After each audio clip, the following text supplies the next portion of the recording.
আসসালামু আলাইকুম, আশা করি সবাই ভালো আছেন।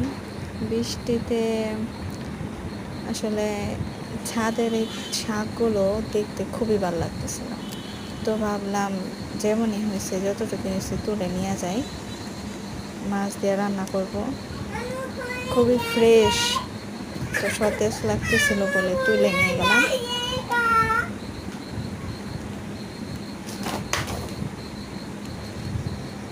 এগুলো দাঁড়া আর কি, ছোট ছোট দাঁড়া। ভাবছিলাম যে বাড়তি হয়ে গেছে, হয়তো সিদ্ধ হবে না, পরে দেখি যে না, সিদ্ধ হয়েছে।